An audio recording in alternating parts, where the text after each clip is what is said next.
thought I played my dreams. Permaculture flows like sweet streams. I'm the daddy with the know-how seed.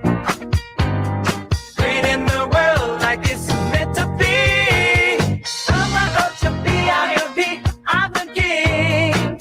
Wrapping love in everything. Bringing change, making it last. Join the permaculture. Welcome to episode 423 of the Permaculture Pimpcast, where PIMP stands for Permaculture is my passion. The only Pimpcast on planet Earth where we discuss permaculture, preparedness, practical living, and sometimes prostitutes. Permaculture, P-I-M-P, with soulful rays in the VIP scans where we Oh yeah, good to be here with y'all. Episode 423. What do you know? Oh man, this is moving along. This episode, as always, brought to you by the Sovereign Health Summit. That's going to be on October 27th through the 31st. Over here in my neck of the woods in North Carolina, TPC, Tango Papa Charlie, will get you 5% off.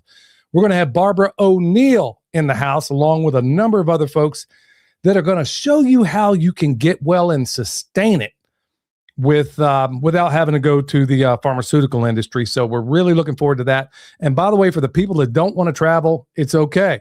We're going to have an online paid version as well. So you can see it whether you want to be there in person or whether you don't.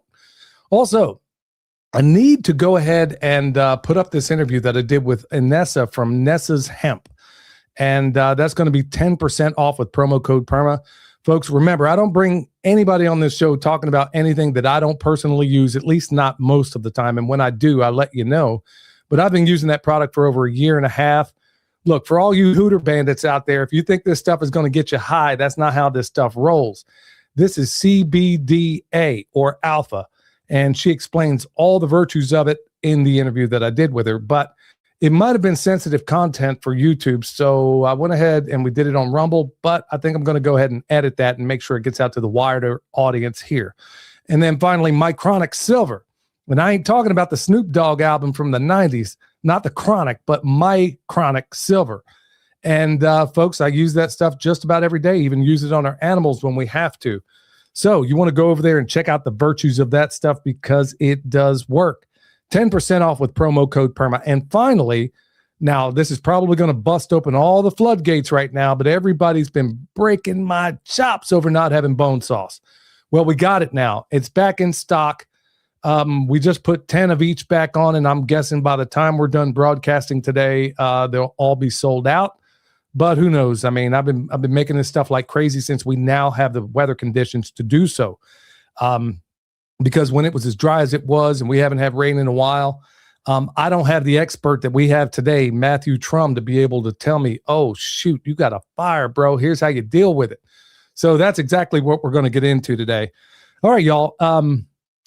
I'm gonna set this up in a way that maybe a lot of you may not expect. And by the way, for everybody coming in the house, if you would hit that thumbs up, tell everybody we're live so they can go ahead and start suppressing us.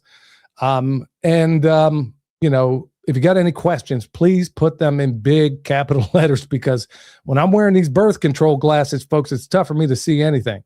So anyway, about the rice knives, I think we're going to have someone on there as well. Thank you, Nancy, for pointing that out. Now, folks, you might be thinking, well, I don't have to worry about fires. That's not something we have to worry about. Well, if anybody's been keeping up with the news as of late, what just happened in Nebraska, for crying out loud? In the prairie, they called it the mega fire, biggest fire of all time in Nebraska. What about the Eastern Carolinas? You know, not far from where I live. This time last year, I mean, I was going to another Barbara O'Neill event and cinders on either side of me. And they were even talking about shutting down the event. That's how bad it was. How about the Florida Everglades? Not long ago, folks, I'm picking out fires that are historically not happening in the places where they normally do, or ones where they were woefully not, expecting them at all. What about the Olympic Peninsula? High humidity up there, but they've had fires. How about the Alaskan boreal regions? Burning. The LA fires. I mean, that place still not recovered. And how about Hawaii? Not to mention the Texas Hill Country and all these other places where fires have been going nuts.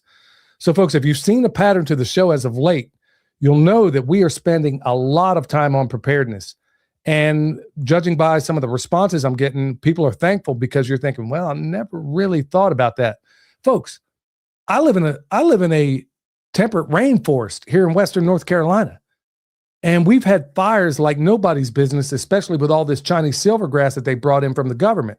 Somebody lights a match and then bam, next thing you know, everything's Kentucky fried. So that's why we got Eric Sider, my man, Matthew Trum on here today. And we're going to be talking about all things. Well, we're going to be talking about a number of things, but right off the bat, look, ordinarily I would do some kind of intro for you guys, but I'm not going to do it a whole lot of justice right now. Eric, let's start with you. And for all the people, hey, folks, if you haven't seen him before, this is the guy that does all of our little, the highly popular segment on this show that everybody waits for, myself included. This is Eric. Eric, give everybody a little background on yourself. You're a superhero. You got an origin story, bro. Sure. So I've been involved in permaculture for almost 20 years now, working with Jeff Lawton pretty much from the get-go. And largely my experience has all been in aid work, worked in Jordan in the Middle East, a few different things around Hawaii, and then back to the South Pacific on Vanuatu, which if you don't know where that is, it's pretty close to Fiji. So I always like to talk about the difference between Jordan and Vanuatu. Like, you couldn't have two different climates, two different situations, but the fact that one in Jordan, you're just trying to get anything to grow you possibly can. And then in Vanuatu, I mean, you could spit a seed in the ground and have a food forest, but they traditionally don't know anything about design. They don't know how to create compost and fertility where they live. They would just, go hack a hole in the forest, plant their gardens, and then when they used up the fertility, they'd move along, but they couldn't keep doing that because the population was growing. So it's just a great example of that. The principles of permaculture pretty much work anywhere in the world. Oh, sorry, muted myself here. That's what I'm talking about, y'all. There he is, the permaculture pimp daddy himself, Eric. So, and he's been for those that don't know, he's been a massive inspiration, not only for me, but for my son and my wife as well. So, I mean, Eric is a friend that, he's one of those guys that when you have him on board, man, you don't want anybody else. I mean, he sets the bar too high for other people to ever cross into being your friend. And by the way, folks, he makes all those shirts, all those pimp daddy ballin' shirts that I wear. That's who you want to go get them, including some of the ones that are more, a little more controversial. The latest being the one I did in the streets of Asheville. We all niggas now. Yeah. So look around in this world, folks, and that's exactly what's going on. So if you want those shirts, including that one, feel free to go buy it. So, Matthew, let's get over to you, my man. You're the man of the hour, too sweet to be sour. So let's talk about your origin story, bro. What brought you to this space? Oh boy. Well, I just say that I read a little book called One Straw Revolution. I started off as kind of a prepper, in the mountains, burying some food, in the hills, if you will. More of a, thinking I can, cut my little corner out of the world and, rugged individualism, that kind of thing. And, that doesn't really work out in the end. You find out,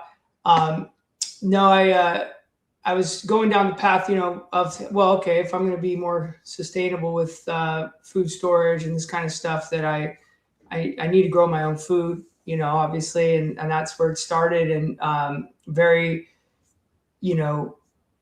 just normal, like growing at first, always organic, just because I knew that was right. And I was doing research and found, this book, One Straw Revolution, actually recommended by a buddy. And that kind of opened my eyes up to looking at things a little differently. I basically, just kept going down the rabbit hole, found food forestry, started doing a little dabbling, and then found permaculture, found Jeff Lawton, actually was also my teacher as well. And right into that real like mainframe design perspective, which really didn't hit me right away. I was still in technique mode for a long time. And then, over time, finally, this, idea of design really started to show itself to me. And it just totally took over my mind, and infected me. And I couldn't see the world any differently, and so I found permaculture as my passion in life. And I've been doing it ever since about 2009. Started my own business about 2011.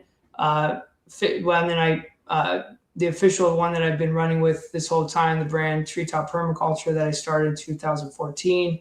And yeah, I started a food forest so I was in the mountains on 12 acres in the forest.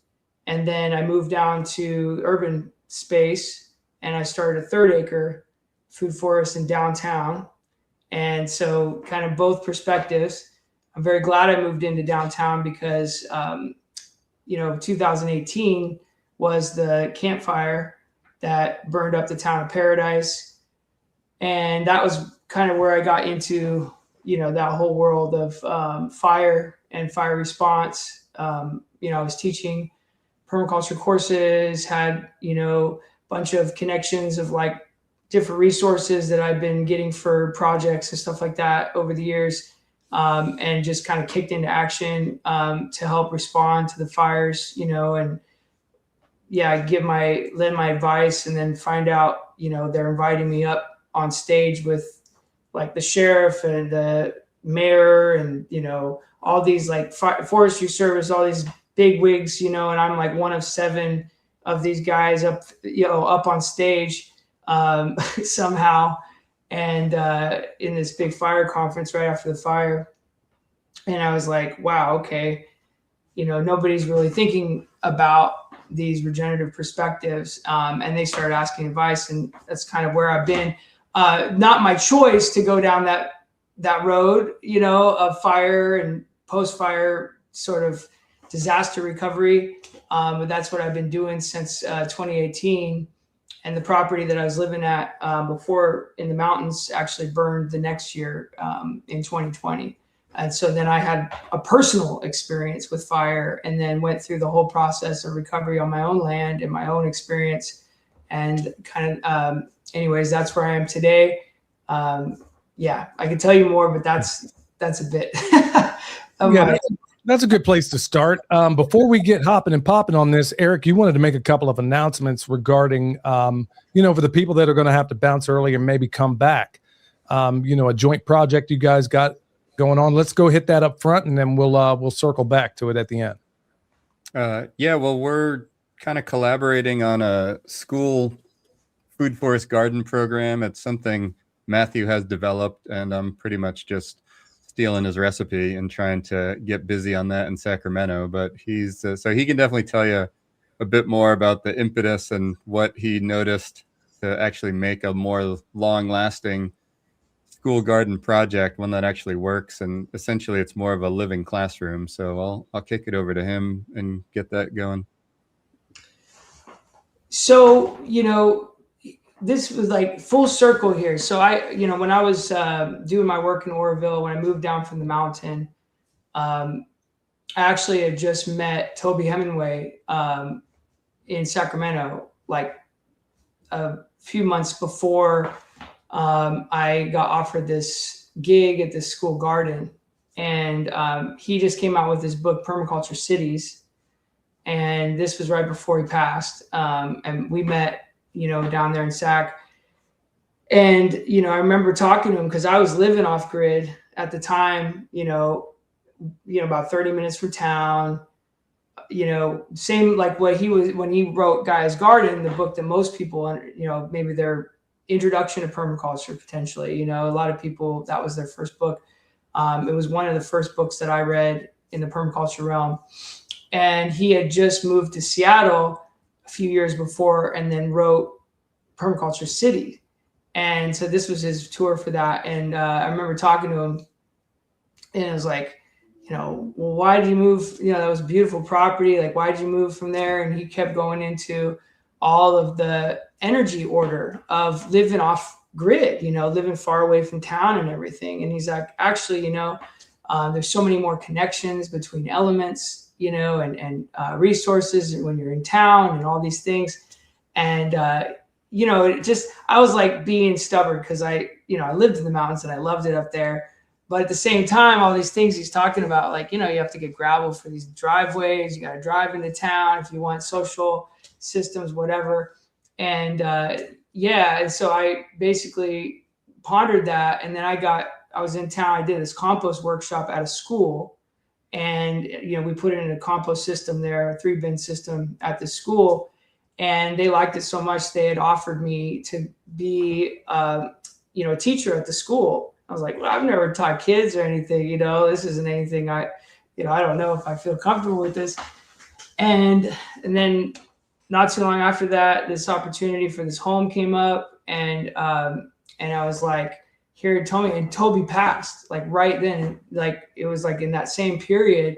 And it was just like this big, weird moment of like, maybe this is what I'm supposed to do, And so I moved into town and I started working at this school, and I realized that real quickly that, these school gardens are set up in a funny way, a lot of them, and I talked to other schools, and a lot of them had been abandoned and stuff.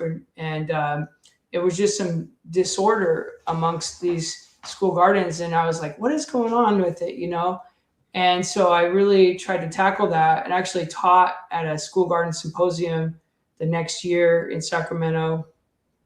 And I met a bunch of teachers all across California, and, basically like, asked them what's going wrong. And so I sort of put together this system over the next couple of years. I call it the Cornerstone School Garden Program.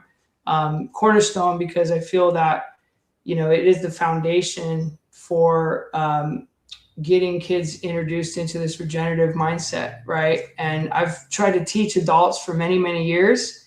And you know how it goes, like people come with all their preconceived ideas, and you have to do a lot of unlearning with adults, right? But the kids, you don't have that issue. The problems with schools was that too many of them tried to focus on, production in the gardens, and other things that, like we think about in permaculture, like for instance, school, time, time and space order, right? So school is out for summer, right? And it starts in, say August or September, and then it goes till May. Well, most schools plan a summer garden. I'm in California, so we're Northern Hemisphere, Mediterranean environment. Most schools plan a summer garden, and then all the kids go away for the summer, right? And a lot of fruit trees are producing all summer long. And then they come back, and it's the hottest time of the year. And you're like, come on out to the garden. The kids are like, no, I don't want to do that. And so what I did, simple things like switching to a winter-centered garden, making the production as the secondary function to education and fun. So focusing on fun, focusing on the education factor, not so much production. So I shrank the annual garden, and I grew the perennial system. So I put in a food forest, and I put in a bunch of really easy herbs and things like that all over. And we just started planting all over the school. And we went from we had 5 fruit trees, or maybe 10 when I started. They were just sad little things, and we're up to about, I want to say 60 something fruit trees now at the school. We have a beautiful nursery now that we grow fruit trees and things like that. And experiential learning is the focus. So a lot of, focused on with the K through 5. So my program is K through 8, the original one that I had for 10 years. And the K through 5 is like total experiential, especially the littles, it's just get out there.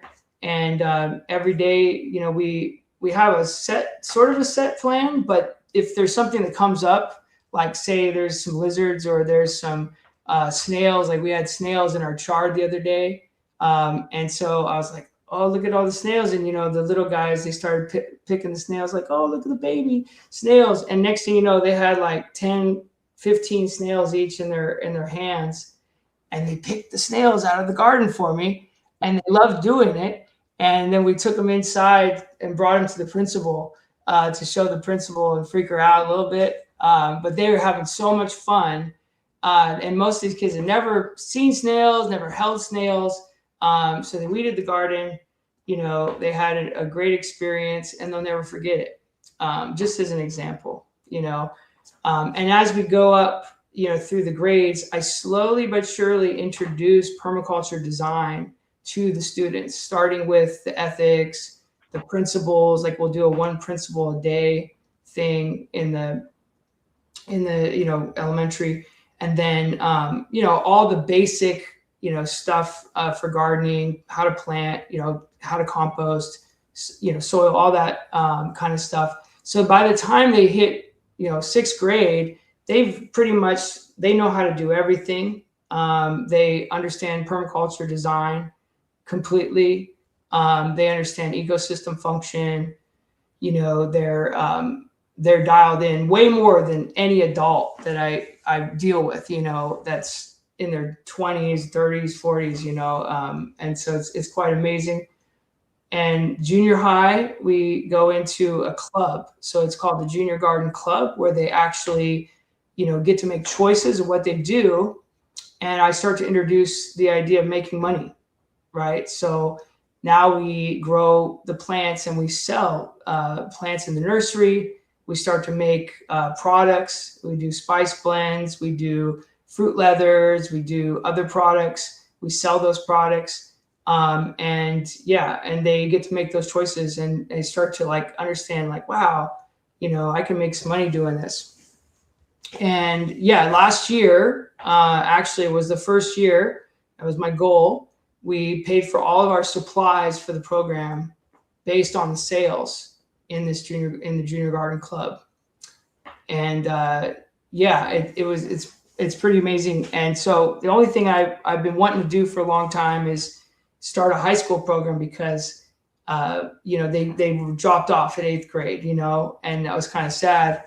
And so I've been contemplating this high school program for a long time and finally formulated it. And with Eric's help, we're dropping this year. It's called the Regenerative Industry Pathway Program. RIP is the acronym. And what it is that now they go into a work experience meets a careers program, to where they've now gone through the junior high ideally, but they don't have to, but they basically can earn work experience credits. Because in California anyways, we have, and I think a lot of states have this thing called work experience education, where they, every 15 hours of work experience, they earn a credit for high school. And so I'm starting it off by having them come and work with me in the garden classes as aides and stuff like that. But they can work in the nursery. They can work as, doing irrigation, design, you name it. Of course, we got many other bigger plans, but that's a nutshell. So I took on my first students this year for the RIP program. It's awesome, seeing them, and the wheels turning and stuff. And it's my vision of how we create the next, workforce of permaculture practitioners and regenerative practitioners. Cool. Yeah. Get them when they're young. Yes. That's what I'm talking about. Eric, let me kick it on over to you for a minute. Let's talk wildfires. Now, is it just me? Well, let me not ask a leading question, or at least to my extent. Are wildfires becoming more common, or is it just people are paying more attention these days? Well, both. They're probably paying more attention because they're becoming more common. But Matthew can definitely speak more intelligently about why, wildfires are becoming more extreme and more common. But it's definitely there's a lot of fear around wildfire. So like anything, people go to the extremes, they kind of overcompensate and start doing things like they can't have any plants around your house. They're all going to burn. And it's really, from my perspective, it's all normal permaculture practices, water access structures. You start with water. You can get yourself out of a lot of fire danger just doing proper water harvesting. And I don't think there's a better climate to demonstrate the need for water harvesting than the Mediterranean climate here. But just one thing to piggyback on Matthew's high school program is, as a coincidence theorist myself, so my permaculture group in Sacramento, our first high school project happens to be at kind of an unusual high school. It's a small student body, but their focus is on work experience and internships.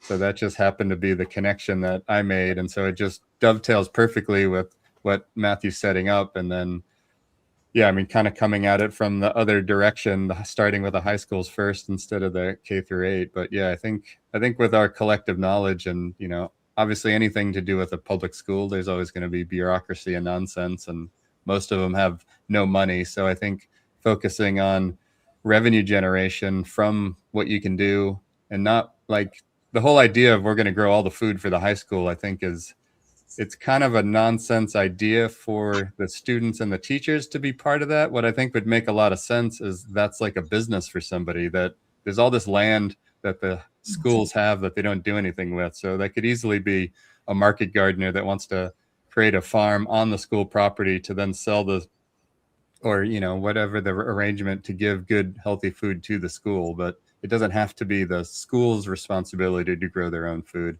because, most of them are overworked and underpaid. No, I think that's a great point, and it also brings up something from my own experience. I remember, if people ever thought about how much land is owned by churches that they don't use for anything at all. There was one church that I was going to near Asheville. Well, I bet there was a good 15 acres that was right there. I mean, I can't even begin to tell you how much food you could have raised out of there.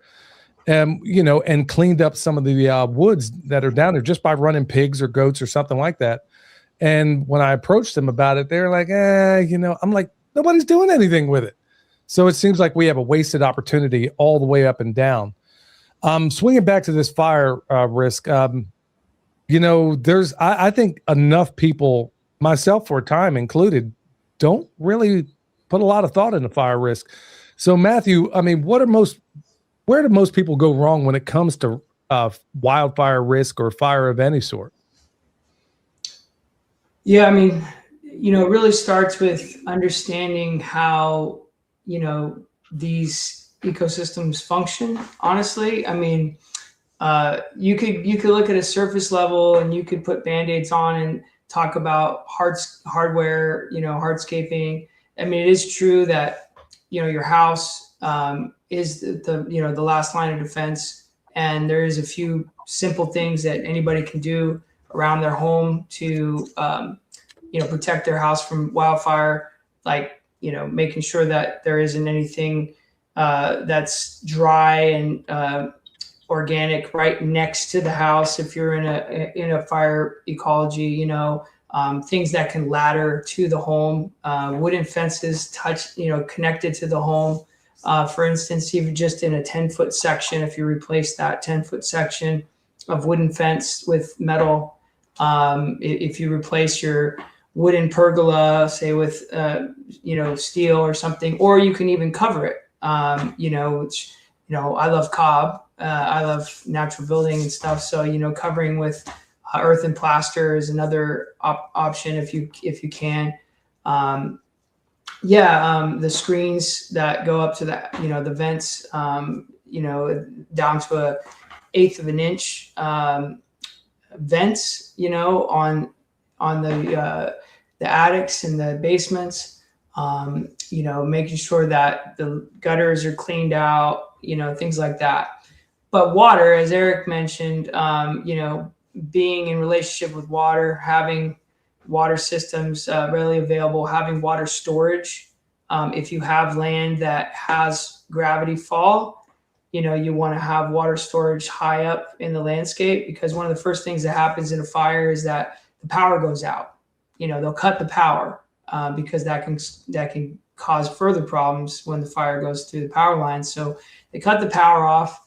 Of course, you could have a backup generator. That's great. But even if that fails, you know how it happens. If you don't use it very often, sometimes there's going to be something that goes wrong.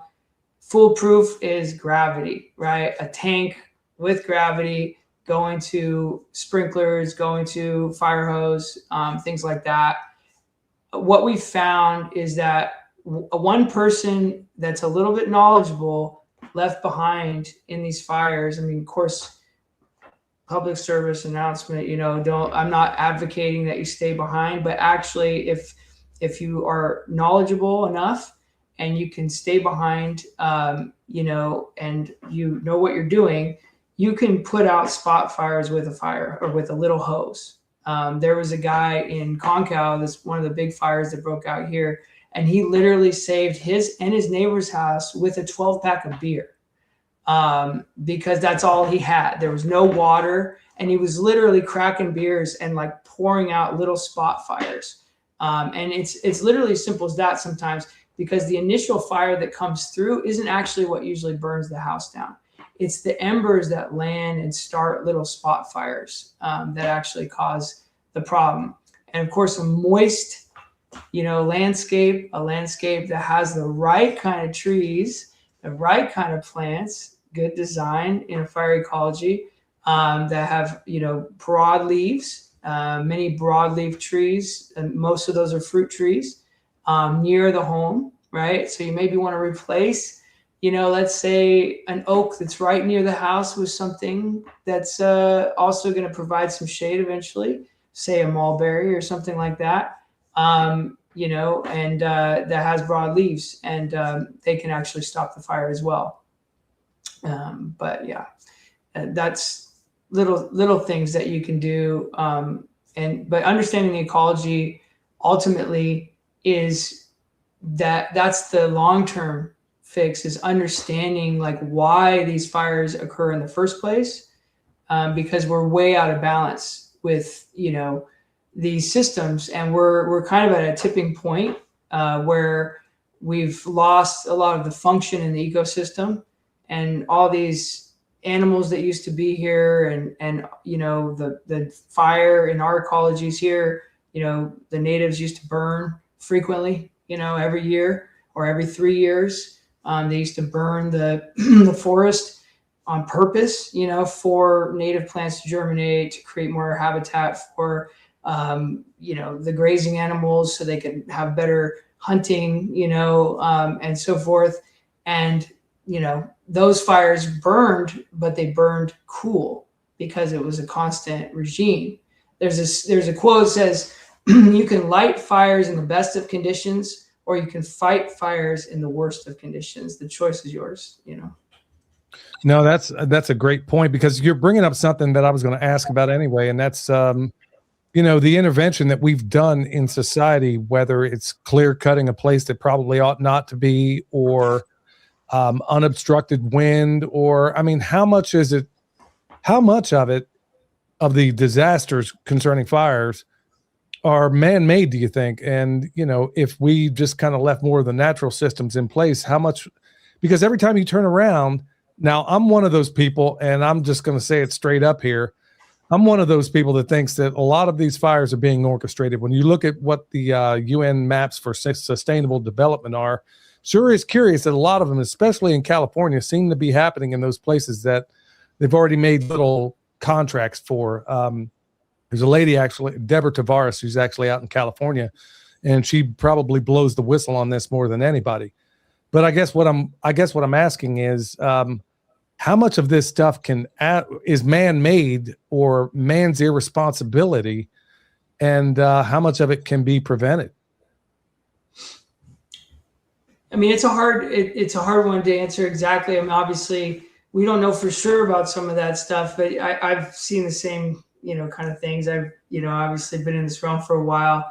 I used to talk about geoengineering and all this stuff. 15 years ago.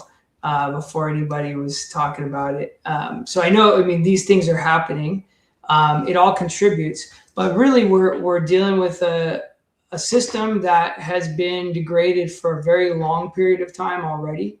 California, probably one of the fastest, other than, say Australia, a few other places, degraded spaces, over such a short period of time. So I'm teaching a course on this subject, and the very first section of the course is all about ecosystem understanding, ecosystem function. It's essentially like an element analysis, but looking at mainframe ecosystem function in fire ecology. And this is a practice that I think anybody can do in any scenario, to look at how your system should be if it's in a healthy system and where it is now. And all you got to do is right where you're standing, right where you're sitting right now, is you got to just go and time scout back in time, and you think about what was there in a healthy ecosystem before it was colonized, degraded, whatever. What was that system like? What animals used to exist there? Here in the Sierra Nevada mountain range, we had massive old growth trees. We had, the golden grizzly bear, in the foothills in the valley, every 15 square miles, massive, bears. We had salmon going all the way up into the mountains. You drop in ocean nutrients, being carried out into the forest by bears and birds. We had so many birds here. Feather River is called the Feather River because there's always feathers going down every time you looked. Literally black out the sky, birds, tule grass, 6-7 feet tall, and full canopy of trees all the way to the coast. A much different environment, that we have today. And the natives were burning, in that system. That's important to understand, is that, they were burning in a healthy ecosystem, and they were doing patches at a time, and the system recovered because there was a healthy ecosystem around it, right? So it recovered much quicker. The trace minerals from the bugs and the birds being spread around and everything, the forest health, right? It's so huge. And these old growth trees, imagine the function that they provided, the shade, the windbreak, the genetics, the strength of the genetics that they had, and so many other things. So, and now where are we at, right? We've logged all the old growth trees here. We hunted hunted, and most of those animals, a lot of those animals are extinct. Eric lives near a place called Elk Grove, in Sacramento. Nobody knows what an elk looks like in Sacramento. There's no elk around. We had millions and millions of grazing animals in the valley, like herds, like thousands and thousands in a herd going through this area. They were eating all that new growth vegetation, right? So when trees were cut or burned, all that new growth came up, and these animals came through and they mobbed it, because they were tight packed with predator pressures, just like we do in holistic grazing, right? We mimic that with electric fence. And so, that's why, and they dropped all that nutrient, right? It was like mob it down, drop the nutrient. System is going into succession. The cycles are moving forward. And so, now that's all gone. And so we try to do like maybe one or two things, like we focus on brush, right? And people think logging, grazing, and that kind of thing. And it's good. It's not a bad thing necessarily, there's good in all of that. But if we only log and we only graze and we don't think about the other elements that need to be there, then we're basically desertifying the situation. We're bringing in the dry continental winds, when we open up these spaces, and those continental winds are pooling in to the forest. And I'm working with Ben Mismer right now on, we're working on an animation over a 40-year period of the forest based on real data that we're getting, showing this what happened since 1984, ironic, till now. And it basically it was the over logging of the systems, massive clear cuts connecting together that drew the high desert wind from Nevada through these areas, and it totally corresponds with the drought, and then right after that, the mega fires, and you can see the same pattern in every single mega fire that I've looked at. And so, it's, I say that the ecosystem is a battery, and the life is the charge on the battery. In this case, we remove the battery, we drain the battery, and we also use the battery, the light, the battery, the charge, I should say, on the battery. And so we're kind of at that like 20%, your phone gets down to 20% and it starts to malfunction, and it's at the end there. That's kind of where we're at, metaphorically, with these forests and this wildfire situation. Eric, where you are, do you see any effort by the powers that shouldn't be, or the city officials, state, whatever? Do you see any effort at all, despite all the calamities that have recently happened right in California? I mean, if somebody's waiting on the government to step in and help out, I mean, do you have any realistic hope that that's going to happen, or is this something that you're going to have to work out for yourself? Yeah, I wouldn't put too much hope in the government getting their act together anytime soon. I think it's like anybody that comes to permaculture, you quickly realize we're the only game in town, and we're the only ones with reasonable solutions. So I think it's also, it's a good point to bring up, is that, there's kind of like the clear cut, side of the equation. Then there's the, humans are bad, don't touch anything side of the equation. And they both lead to problems. So Right. If you're not doing any management in the forest, you're letting all these sick and diseased trees grow up, which they die and they become kindling. Or if you're clear cutting, then you're opening up massive areas for basically changing the ecosystem, because the forest can't do its function anymore. So in classic permaculture style, we can actually combine the two and realize that we are part of nature. I think that's one of my big issues with a lot of the environmental people, is they think humans shouldn't, like, there's nature over here and humans over here. It's like we need to mix together. We need to provide our resources in a way that benefits the planet. So there's so many livelihoods that could be, there's work for generations just in managing the forests. You could, just thinning it in a sensible way. You got firewood forever. You could graze animals through. You can make, how much amazing pork could we have being fed on acorns in all these oak forests? So I think there's just a sensible way that everybody can benefit. And unfortunately, our government's either too worried about lining their own pockets, or just too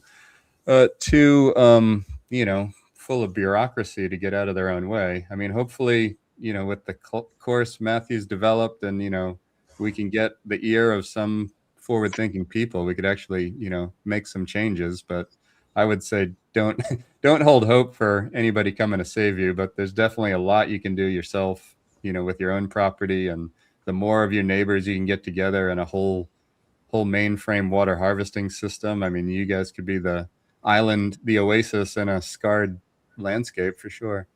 That's exactly what it's going to take. I've given up any hope at all. As I mentioned at the top of the broadcast here, this scourge, what they call the scourge of Western North Carolina, is this Chinese silvergrass. It's not native to here. Nothing will eat it. And it grows up long. And honestly, if you don't know anything about grazing, you will think, okay, and there's a lot of people that think this. They're like, oh, shoot, I can't do anything with this stuff. So they go out there and foolishly they burn it and then set a whole mountain on fire, because they have no idea that, oh, shoot, what does this stuff actually dislike? Okay, I know what I'll do. I'll go ahead and put a little more fungus out in that soil, and because it's a bacteria-loving thing, and with compaction and all the other things out there, you're just making a bacterial-rich environment that only makes the stuff come back more. You burn it, it comes back even more. instead of saying, what's the permaculture way? Maybe if I just add a higher fungal component out here to the compost extract that I'm putting out, it might just go away all by itself.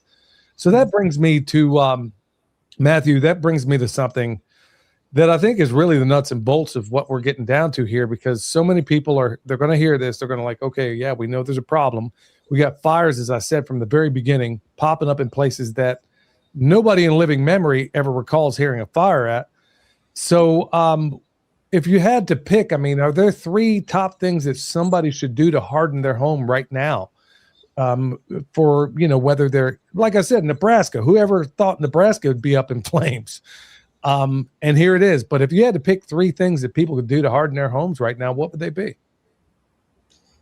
Yeah, well, I don't know Nebraska exactly, but I know Mediterranean systems better. We have speakers though from all over the world in the course that touch on different systems. One of the gals that's part of the course, Rebecca Ussolini, actually has been in the Maui area since the fires, doing a lot of the work there, and she's a permaculturist that understands more of that tropical type system as well. But I would say, like what I mentioned before, your infrastructure, again, it goes back to those really basic design principles, the water access structures situation, right? So when I work with clients a lot, with my landscape contracting business, like infrastructure, got to protect your infrastructure. Number one, what kind of roof do you have? Do you have exposed areas of your home? Can you install like a fire sprinkler on your roof? We came up with a design for, rain catchment system that collects the water and has a pump in the bottom that pumps up the water up to the sprinkler on the roof, and then it goes back into the tank, and then it keeps pumping and circulates that water. System like that, you can, if you had to evacuate your home, you can be assured that it's going to run a lot longer. And obviously you can still be filling it, but even if it's not being filled, it's going to run quite a bit longer.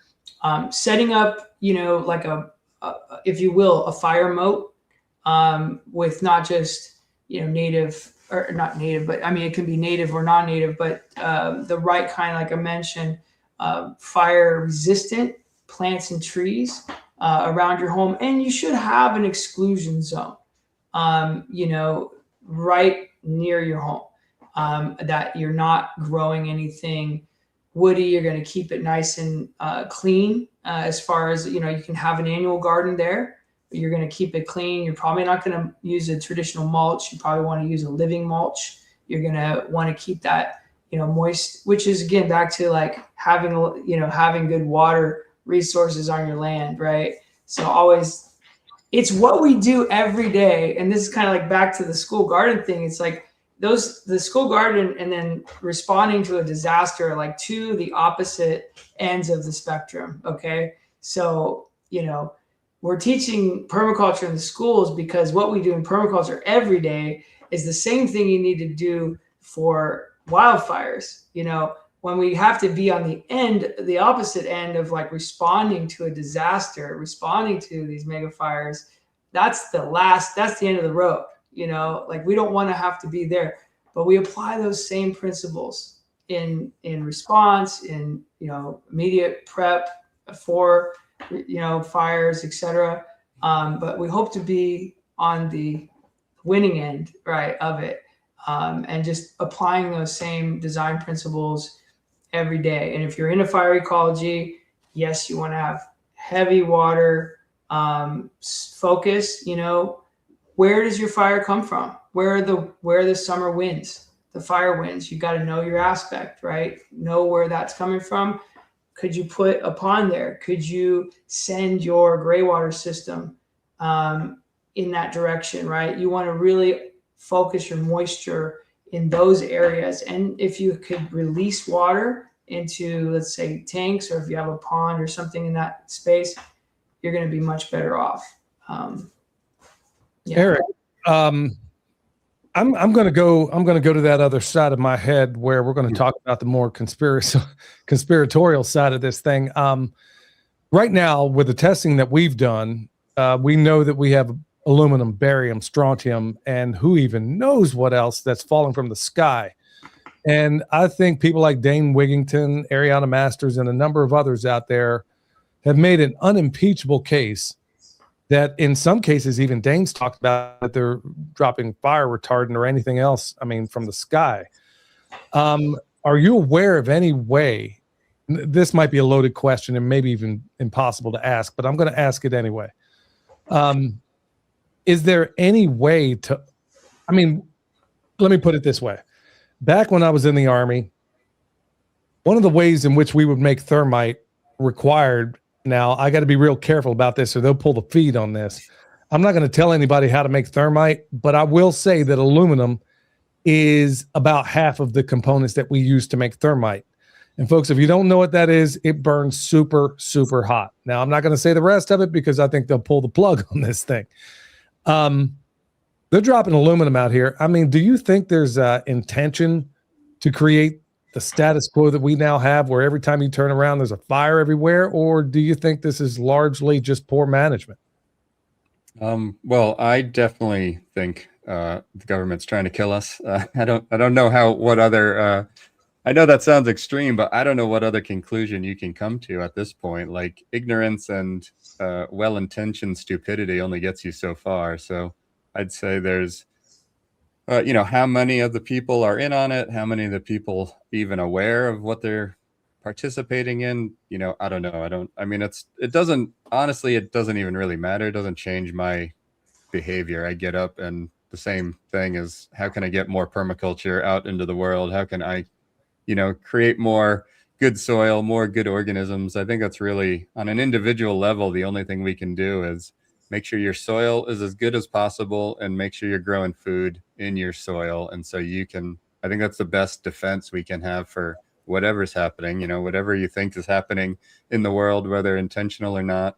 I think that's the best way we can protect ourselves with good food and good biology. And that seems to be, as you well know, Billy, really the only solution to combat most of this is back to how nature is designed. Organisms like whatever they're spraying, whatever's coming down in the sky, my garden is full of worms, full of life, and full of good food. So I think that's, and I'm, I've been doing this for a bit, but I'm far from super soil nerd. Like it's, pretty much just piggybacking on all the good people like Elaine Ingham that just recently passed and all the people that have pioneered the soil sciences. And it's really, you don't have to be a PhD in microscopy, whatever the word for looking through a microscope is. You just, use the basics and good organic matter, good practices. Don't be dumping any Roundup on the ground. And, the system shows you if you're doing things right.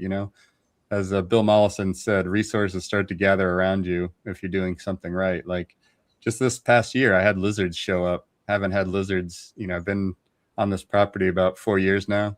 There was never a single lizard when I started.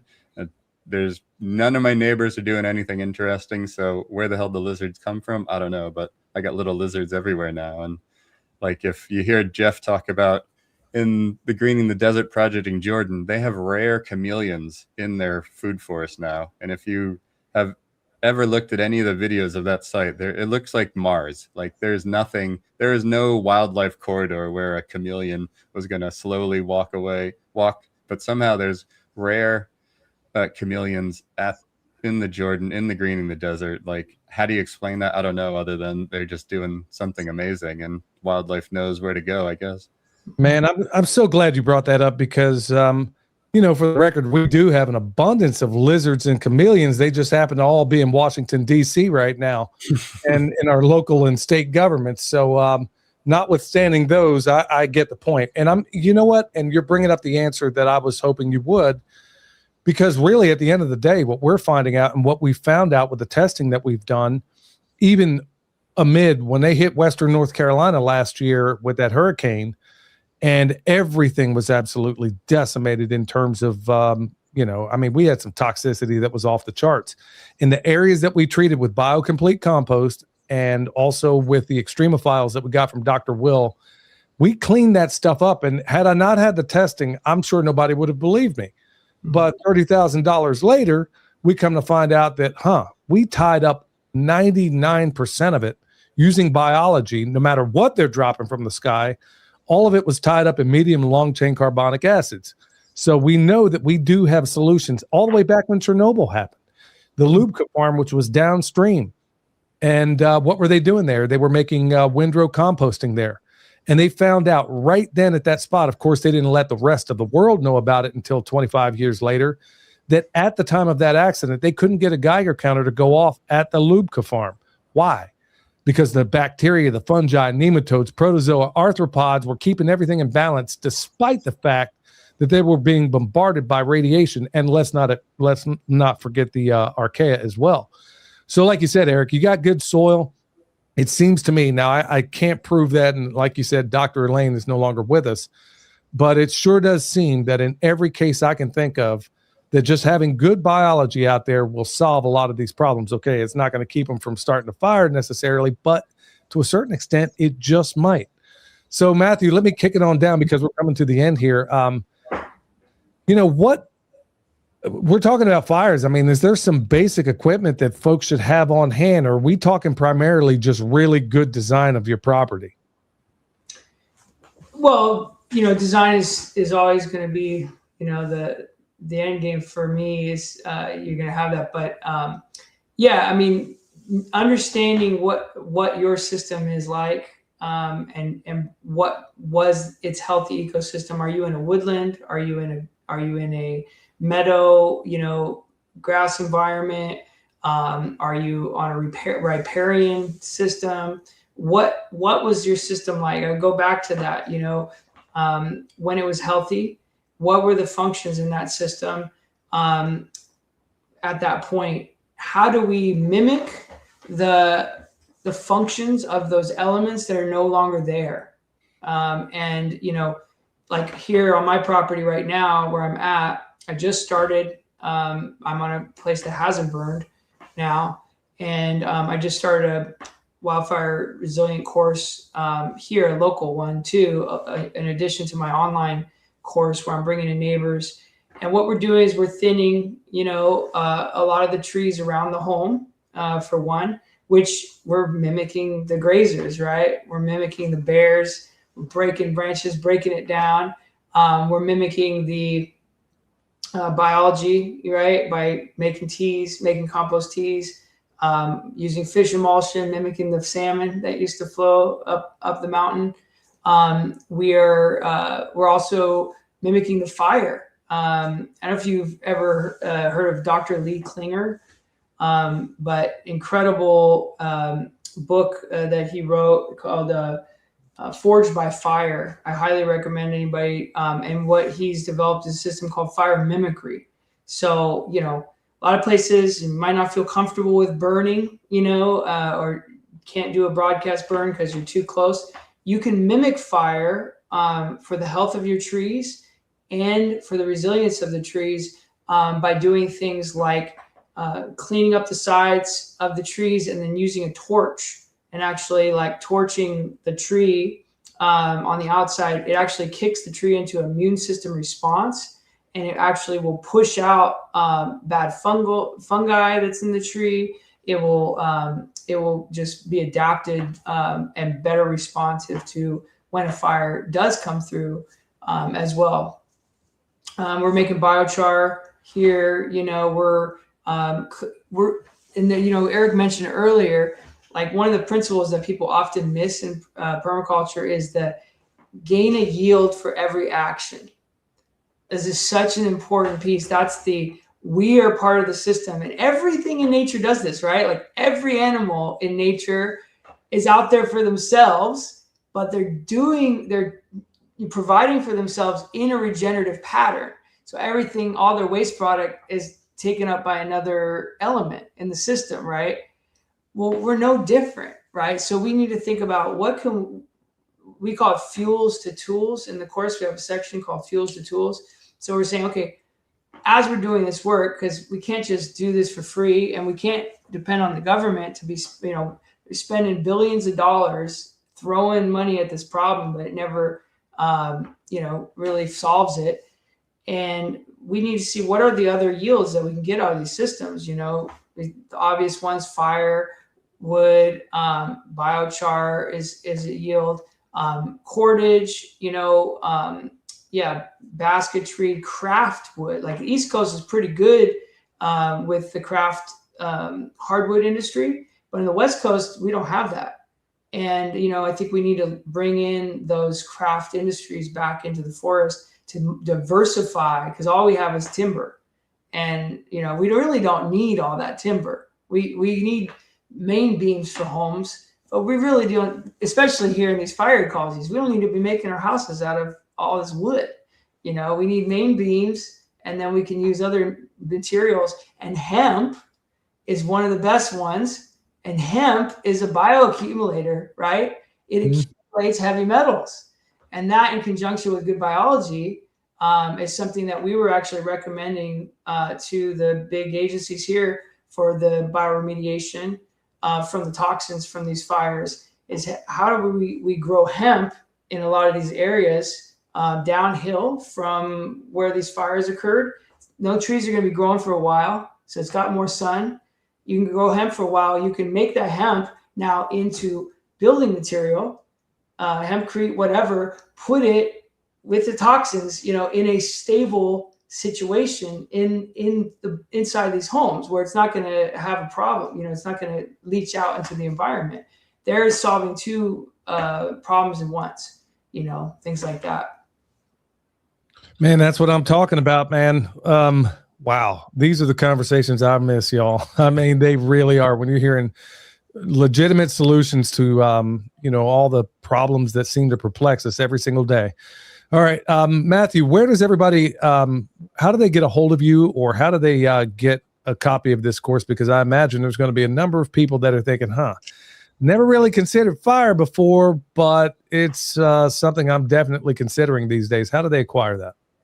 So I believe I shared the link with your wife. And so go and check out, that's the link to the website there. It's through the Ecosystem Restoration Communities.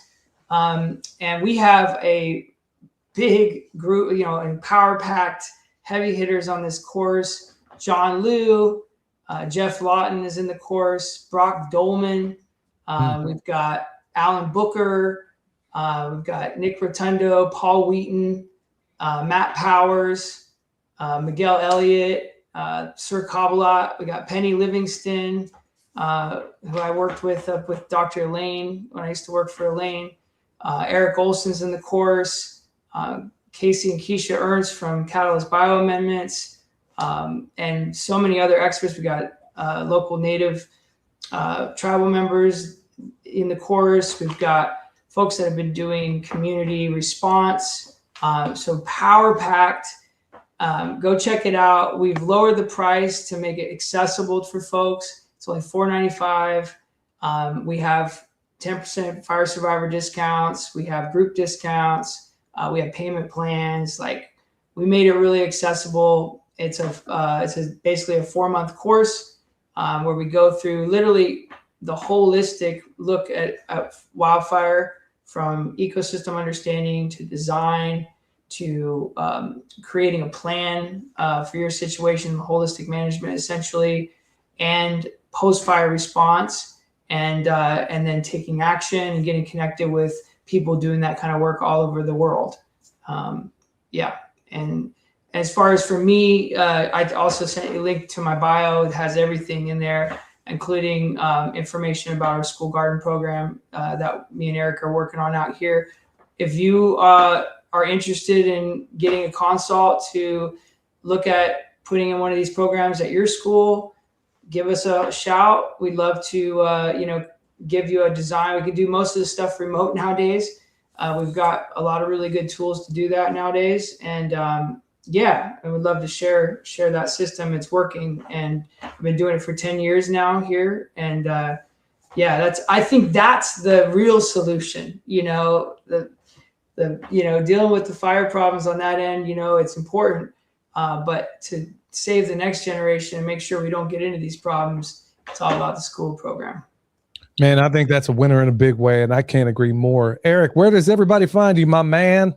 Well, if you want some t-shirts, some pimp gear, some remote permaculture consultation, you can go to ericsider.com. And then also, if you want to keep up with the school garden programs, I'll be updating the permaculturefaroaks.org website, and also link to some fundraisers. We just got a huge, over 300 fruit trees donated between Matthew and I, and we've been spending like the past week dealing with bare root fruit trees that are way too big. So they've been potting up and making potting mix and putting them in pots, and they're way too hot to be doing it right now. So it's been kind of crazy, but they say free ain't free, but it's easily $3,000 to $5,000 worth of trees we got to propagate more school gardens. So it's pretty awesome.